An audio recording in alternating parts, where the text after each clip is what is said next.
بسم الله الرحمن الرحيم. الحمد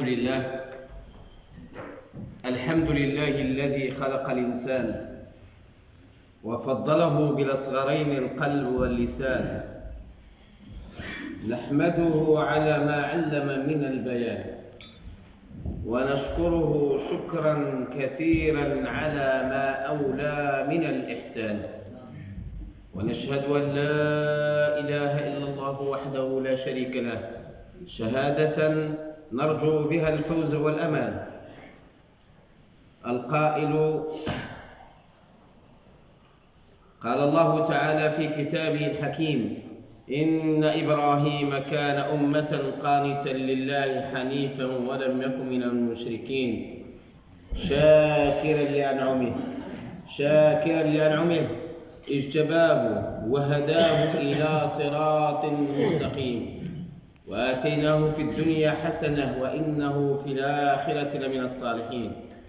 والصلاة والسلام الأتمان الأكملان الأدومان على المصطفى الأمين، عليه أفضل الصلاة والسلام، الذي قام حتى تورمت قدماه، فأشفقت عليه السيدة عائشة رضي الله عنها، فقالت له: يا حبيبي يا رسول الله، أتفعل هذا كل هذا المجهود من العبادة؟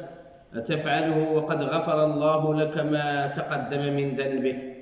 فقال الحبيب المصطفى صلى الله عليه وسلم في إجابة شافية كافية، وحيث تجسد لنا هذا المعنى الذي سنتحدث عنه وهذا الخلق الكريم الذي هو الشكر، قال: أفلا أكون عبدا شكورا.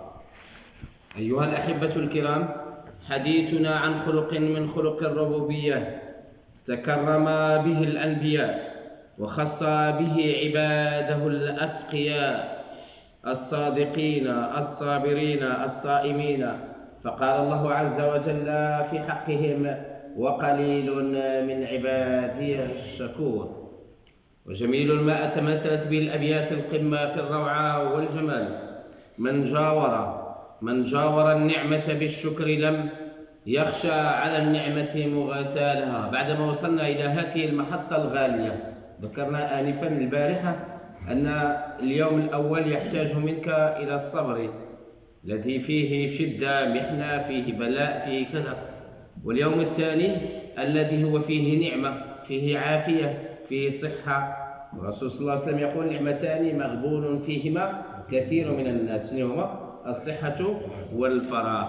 وصلنا إلى هذه المحطة التي هي من دعائم سعادة الأمم، هي الشكر، والتنكيب عن هذا المعنى الذي هو الشكر لا يجلب غير الدمار والخراب.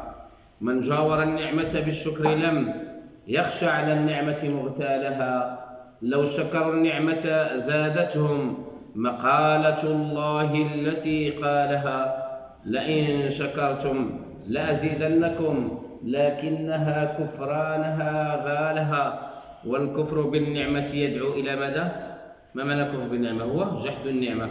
والكفر بالنعمة يدعو إلى زوالها، والشكر أبقى لها. وهو قول الله عز وجل: لئن شكرتم لأزيدنكم ولئن كفرتم وإن عذابي لشديد. إذا أعطاك الله عز وجل واحد النعمة وشكرتها وحمدت الله عايزيدك. ولكن ولئن كفرتم، ما معنى كفرتم؟ كفرتم هو جحدتم النعمة، هو ما عطيتوهاش الحق ديالها، ما حملتوهاش، ما هدي. ولئن كفرتم وإن عذابي لشديد.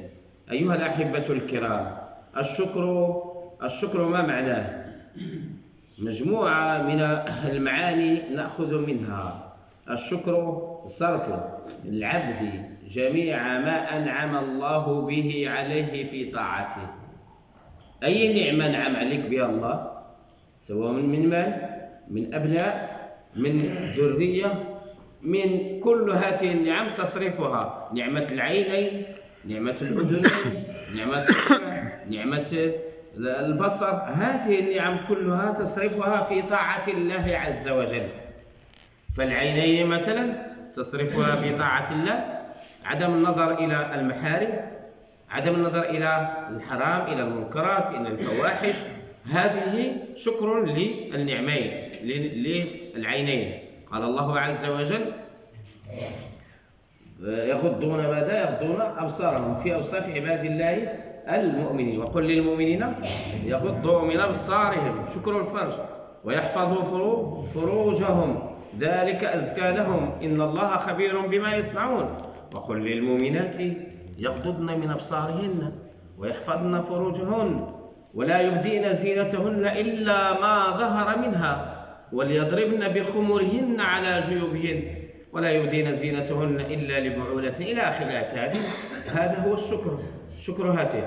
شكر اليدين، ما هو شكر اليدين؟ هو ألا تقوم بأفعال حرمها الله عز وجل، من أخذ للرشوة، من الشطط في استعمال السلطة، من الغش، من التدليس. شكر الرجلين، ألا تذهب بهما إلى ماذا؟ إلى أماكن القمار، أماكن الحرام، أماكن المخدرات، الفجور. وشكرهما أين؟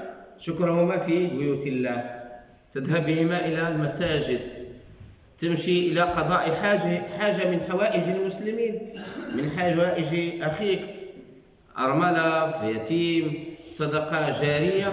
هذا ماذا؟ شكر الرجلين.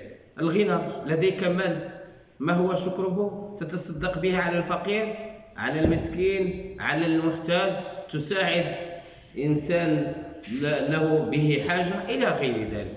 هذه معاني ينبغي أن نتمثلها في ماذا؟ في مجال الشكر. المغالطة أحبتي الكرام في دنيانا، ماذا نعيش؟ نعيش التفكر في المفقود ونسيان الموجود، وهذه القاعدة خطأ. التفكر في ماذا؟ في المفقود ونسيان الموجود. ما معنى التفكر في المفقود؟ تتفكرها في شي حاجة ما عندكش. كيف عامل، كيف بغيت، خاصني نملك، خاصني نشد، خاصني نحصل، خاصني كذا، خاصني كذا. التفكر في ماذا؟ في المفقود. ونسيان ماذا؟ نسيان الموجود. ما هو الموجود؟ هي النعم التي أبدأ الله عليك بها. الله أعطاك نعمة البصر، شحال من واحد ما تيشوفش. ولا بغيتي تعرف هذه النعمة هذه، سول الإنسان اللي ما تيشوفش وتشوف واش يقول لك. الله أعطاك نعمة الكلام، نعمة السمع، نعمة المشي. شوف واحد الإنسان اللي تعرضنا البارحة قلنا بلاء أخف من بلاء، ومن نظر إلى بلوى غيره هانت عليه بلوى. شوف أنت الحمد لله بصحة وعافية تمشي برجلك. واحد الإنسان مسكين ربما تدفع بكروسة، ربما واحد الإنسان لا يخرج بتاتا لأنه لا يستطيع المشي. إذن هذه نعم موجودة ونعم كثيرة. ماذا قال الله في حقها؟ وإن تعدوا نعمة الله لا تحصوها وما بكم من نعمة فمن الله. التفكر في الموجود ونسيان المفقود، هذه هي القاعدة الذهبية والنصيحة الغالية التي ينبغي أن نأخذ بها. التفكر في ماذا؟ عودوا، التفكر في الموجود، في المسائل اللي موجودة. ونسيان ماذا؟ نسيان المفقود. ما تبقاش دائما لا. الحمد لله، الشكر لله. كان حبيبنا رسول الله صلى الله عليه وسلم يعلمنا أن نشكر الله عز وجل في شتى حياته، في سير حياته، في أكله، في طعامه، في شربه، في خروجه، في دخوله، في هذه الأمور كلها يجب أن تحمد الله عز وجل وتشكره. هذه النقطة الأولى أو المعالجة الأولى. المعالجة الثانية كم منا من يعتقد أن الشكر يكون باللسان. حيت شي واحد قدم لك خدمة، شكره ولا ما تشكروش؟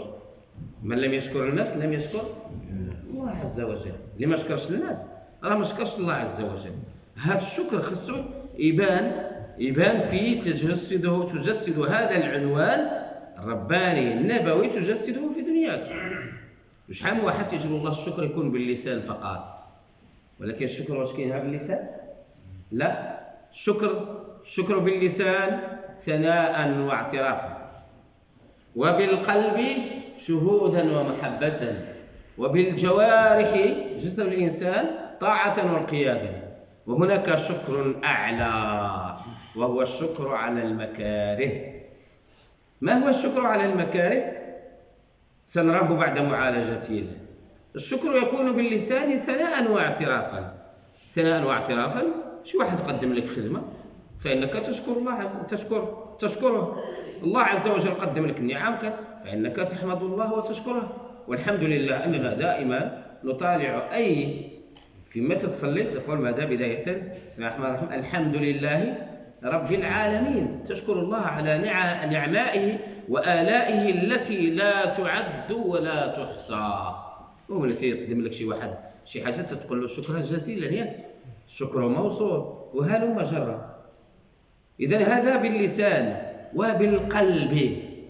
احنا الآن شنو الشكر ديالنا اللي بالقلب؟ هو إضمار الخير والمحبة والصدق والوفاء والإخلاص للخلق كافة. احنا في هذه المجالس الطيبة النيرة المباركة نشكر بعضياتنا. كيفاش نشكر بعضياتنا؟ نشكره بماذا؟ بإضمار المحبة، بإضمار الألفة، بإضمار المودة، بالتبسم في وجه أخينا. قال النبي صلى الله عليه وسلم: تبسم في وجه بعضنا البعض، تبسمك في وجه أخيك صدقة. تبسمك في وجه أخيك صدقة. الرسول صلى الله عليه وسلم يقول: لا يؤمن والله لا يؤمن عفوا والله لا يؤمن أحدكم حتى يحب لأخيه ما يحب لنفسه. النبي صلى الله عليه وسلم يقول: المؤمن للمؤمن كالبنيان المرصوص يشد بعضه بعضا. مثل المؤمنين في توادهم، قال الحبيب المصطفى صلى الله عليه وسلم: مثل المؤمنين في توادهم وتراحمهم وتعاطفهم كمثل الجسد الواحد. بحال الجسم الواحد. فما بالنا اليوم سووا الصفوف مثلا في بعض المواطن وفي بعض الحالات، والإنسان تيقرب على واحد الطريقة اللي هي فيها لا كمثل الجسد الواحد إذا اشتك منه عضو تداعى له سائر الجسد بالسهر والحمى. صور انت عندك تحرقك ولا شي حاجه، اذا الجسم ديالك كله تيبقى الضرسه تبقى تحرقك، راسك يحرقك، وجهك تحرقك، يديك علاش وانت الضرسه تتحرق. اذا هذا شكر القلب. وشكر الجوارح، شكر الجسد الإنساني، أن تصرف هذا الجسد الإنساني الذي أعطاك الله عز وجل من رجل ومن يد. الرجل تمشي بها إلى المساجد كما قلنا، اليد لا تبطش بها إلى الحرام، العين لا تنظر بها إلى، ولكن الأذن لا تسمع بها إلا ماذا؟ إلا الأمور الحلال والقرآن الكريم. الأذن ماذا تسمع بها؟ ماذا قال ابن مسعود رضي الله عنه؟ قال: تفقدوا الحلاوة في 3 أشياء. الله أكبر. قولوا مثل ما يقول الأذان إلا في قول يحيى صلاحه فلا قل حول ولا قوة إلا بالله. قلنا أحبتي الكرام، قال ابن مسعود رضي الله عنه: تفقدوا الحلاوة في 3 أشياء في مجالس الذكر، فهذه الأوقات الخالية التي ننتظر فيها الصلوات، في مجالس الذكر، محاضرات، ندوات، وفي أوقات الخلوة عندما تختلي بنفسك وأنت تتهجد وتصلي التراويح أو تقرأ آيات بينات من الذكر الحكيم، وعند سماع القرآن وأنت تسمع أئمتنا وطلبتنا جزاهم الله خيرا وهم يشنفون آذاننا بتلاوة آيات بينات من الذكر الحكيم، تنبغي أن تستمع وتستحضر الذهن وتنظر إلى المعاني الجليلة.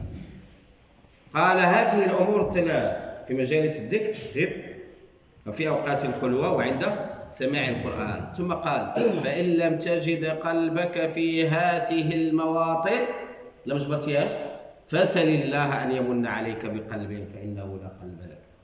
لم جبرتيش في هذه المواطن، اطلب الله عز وجل أن يمن عليك بقلب فإنه لا قلب لك.